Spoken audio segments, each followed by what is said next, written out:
بسم اللہ الرحمن الرحیم۔ حضرت امام بخاری رحمۃ اللہ علیہ کی بخاری شریف کی حدیث نمبر 222۔ حضرت ام المومنین عائشہ صدیقہ رضی اللہ تعالی عنہا بیان کرتی ہیں کہ رسول اللہ صلی اللہ علیہ وآلہ وسلم کے پاس ایک بچہ لایا گیا، اس نے آپ کے کپڑے پر پیشاب کر دیا۔ آپ صلی اللہ علیہ وسلم نے پانی منگایا اور اس پانی کو کپڑے کے تابع کیا، یعنی اس پانی کو کپڑے پر بہا دیا۔ حضرت امام شافعی رحمۃ اللہ علیہ اور حضرت امام احمد رحمۃ اللہ علیہ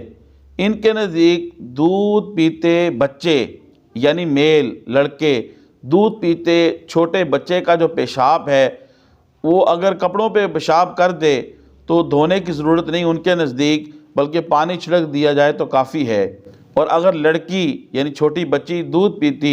فیمیل اگر وہ پیشاب کر دے کپڑے کے اوپر تو اس کو دھویا جائے گا۔ حضرت امام شافعی رحمۃ اللہ علیہ اور حضرت امام احمد بن حنبل رحمۃ اللہ علیہ وہ اس حدیث شریف سے استدلال کرتے ہیں۔ حضرت علی رضی اللہ تعالیٰ بیان کرتے ہیں کہ رسول اللہ صلی اللہ علیہ وسلم نے دودھ پیتے بچوں کے متعلق فرمایا کہ لڑکی کے پیشاب کو دھویا جائے گا اور لڑکے کے پیشاب پر پانی چھڑک دیا جائے۔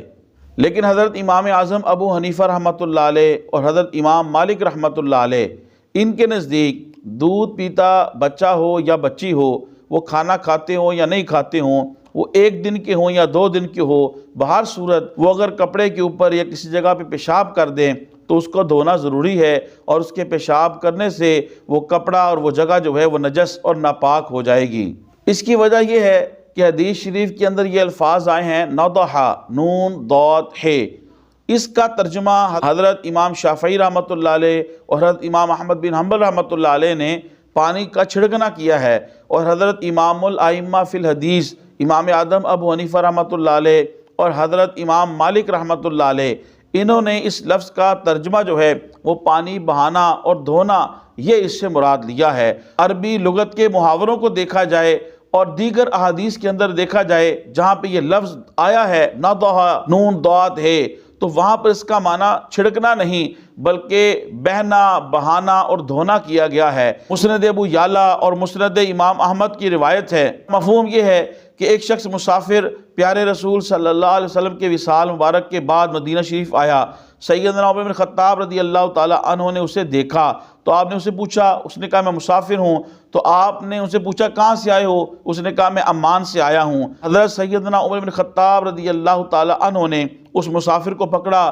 اور سیدنا ابو بکر صدیق رضی اللہ تعالی عنہ ان کے پاس لے گئے، اور حضرت ابو بکر رضی اللہ تعالیٰ عنہ کو عرض کیا کہ یہ شخص اس زمین کی طرف سے آیا ہے جس کے متعلق رسول اللہ صلی اللہ علیہ وسلم کو یہ فرماتے ہوئے میں نے سنا ہے، بے شک میں ایک ایسی زمین کو جانتا ہوں جس کو عمان کہا جاتا ہے، عین میم الف نون، جس کی ایک طرف سمندر بہتا ہے، وہاں عرب کا ایک ایسا قبیلہ ہے اگر اس قبیلے کی طرف میں اپنا سفیر بھیجوں تو وہ قبیلے والے میرے سفیر کو نہ تیر مانیں گے نہ پتھر مانیں گے۔ یہاں پر بھی اس حدیث کے اندر لفظ ندہ آیا ہے تو یہاں پر بھی اس کا معنی چھڑکنا نہیں بلکہ بہنا کیا گیا ہے کہ عمان شہر جو ہے وہ اس کے کنارے کے اوپر سمندر بہتا ہے۔ اسی طرح حافظ ابن حجر اسقلانی رحمۃ اللہ علیہ انہوں نے بھی اس حدیث شریف کی شرح کے اندر جو ابھی میں نے بیان کی کہ آپ صلی اللہ علیہ وسلم کے کپڑے پہ بچے نے پیشاب کر دیا تو آپ نے پانی کو کپڑے کے تابع کر دیا، اس کی شرح کے اندر حافظ ابن حجر اسقلانی رحمۃ اللہ نے یہی لکھا ہے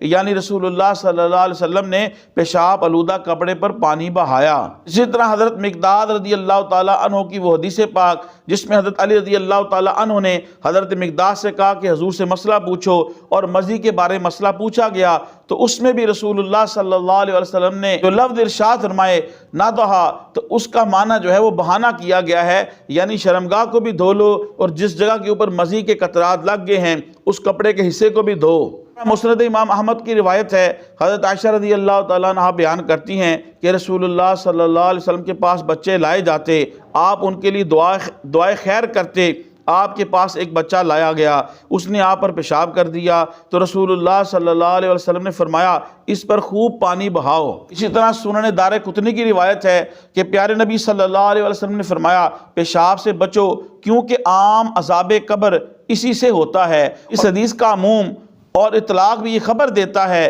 کہ شیرخوار لڑکے اور شیرخوار لڑکی کے پیشاب آلودہ کپڑوں میں فرق نہ کیا جائے اور ان کپڑوں پر پانی بہا کر ان کو دھویا جائے، اور ان پر صرف پانی چھڑکنا کافی نہیں ہے۔ رہی بات ایک سوال یا اعتراض جو صحیح مسلم کی حدیث پاک ہے، جس کے اندر حضرت عائشہ رضی اللہ تعالیٰ عنہ بیان کرتی ہیں کہ رسول اللہ صلی اللہ علیہ وسلم کے پاس بچے لائے جاتے تو آپ ان کے لیے برکت کی دعا کرتے اور ان کو گھٹی دیتے۔ ایک بچے کو لایا گیا تو اس نے آپ پر پیشاب کر دیا تو آپ صلی اللہ علیہ وسلم نے اس کے بعد اس پر پانی ڈالا اور دھویا نہیں۔ یعنی اعتراض اور سوال یہ ہے کہ اس حدیث کے اندر صراحت کے ساتھ ہے کہ اس کو دھویا نہیں۔ اس کا جواب محدثین نے یہ دیا ہے کہ دھویا نہیں، اس سے مراد یہ ہے کہ خوب مل مل کے نہیں دھویا لیکن پانی ضرور بہایا ہے۔ بہرحال احناف کے نزدیک دودھ پیتا بچہ ہو یا بچی ہو اگر کپڑے کے اوپر پیشاب کر دے تو اس کو دھونا ضروری ہے، وہ کپڑا ناپاک ہو جاتا ہے،